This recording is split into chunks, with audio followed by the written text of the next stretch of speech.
శ్రీ మహావిష్ణువు 10వ అవతారం కల్కి కథ తెలుసుకుందాం. పురాణాల ప్రకారం కలియుగం ముగిసే సమయంలో శ్రీ మహావిష్ణువు కల్కి అవతారం ఎత్తుతాడు.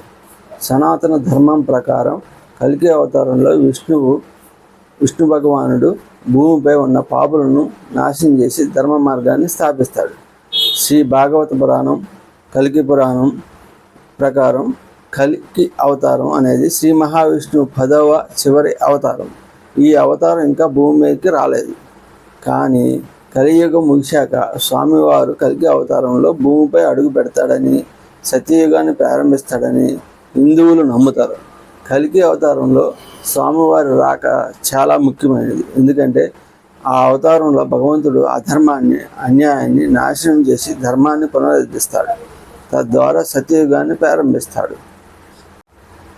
కల్కి అవతారం గురించి తెలుసుకుందాం. కలియుగం 4 యుగాలలో చివరిది.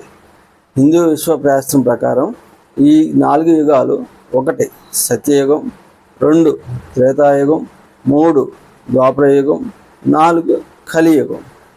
ఇది చక్రంలాగా తిరుగుతూ ఉంటుంది. పురాణాల ప్రకారం ఋషి భృగు భార్య అసురులను అంటే రాక్షసులను దేవతల నుంచి రక్షిస్తుంది. ఈ విషయం తెలిసి కోపోద్రిక్తుడైన శ్రీ మహావిష్ణువు ఆమెను చంపివేశాడు. ఈ చెడు వార్త తెలిసి భృగు ఋషి విష్ణువుని శపిస్తాడు. ఈ శాపం వల్ల విష్ణువు మానవుడిగా జన్మిస్తాడు. ప్రియమైన వారి నుంచి విడిపోయి తీవ్రమైన బాధను అనుభవిస్తాడు. ఈ శాపం వల్లే విష్ణువు భూమిపై దిగి దుష్టశక్తులతో పోరాడుతూ ప్రజలకు సహాయం చేస్తూ అనేక అవతారాలు ఎత్తుతాడు. కల్కి అవతారం కూడా ఈ శాపంలో భాగమే. కల్కి అవతారం ఎవరు అనేది తెలుసుకుందాం.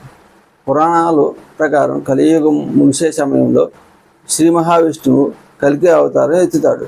సనాతన ధర్మం ప్రకారం కల్కి అవతారంలో విష్ణు భగవానుడు భూమిపై ఉన్న పాపులను నాశనం చేసి ధర్మ మార్గాన్ని స్థాపిస్తాడు. కల్కి ఒక శక్తివంతమైన యోధుడిగా ఉంటాడని పురాణాలు చెబుతున్నాయి. ఈ యోధుడు దేవదత్త అనే తెల్ల గుర్రంపై స్వారీ చేస్తూ చెడును నాశనం చేసే ఖడ్గాన్ని ధరిస్తాడు. కల్కి రాకను ప్రపంచంలోని నైతిక పరిస్థితులను సరిదిద్దడానికి భూమిపైకి వస్తాడు. కల్కి గురించి పురాణ గ్రంథాల్లో వివిధ వర్ణాలు ఉన్నాయి. కొన్ని వర్ణాల్లో ఆ అవతారాన్ని చెడును నాశనం చేసే అదృశ్య శక్తిగా చిత్రీకరించారు. అలాగే దుర్మార్గులను నాశనం చేసే భయంకర రూపంగా అభివర్ణించారు.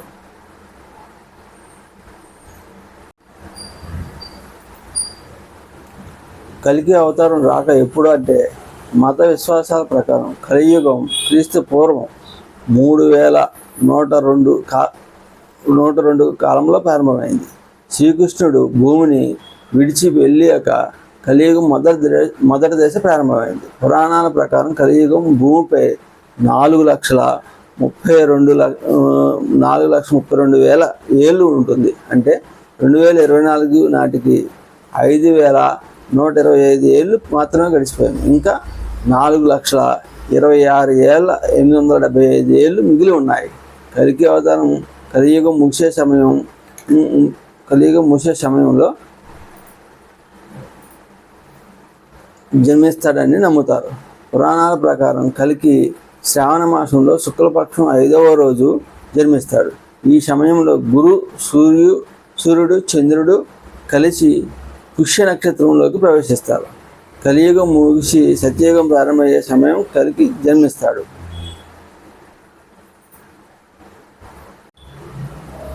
కల్కి అవతారం రాకతో ఏం జరుగుతుంది?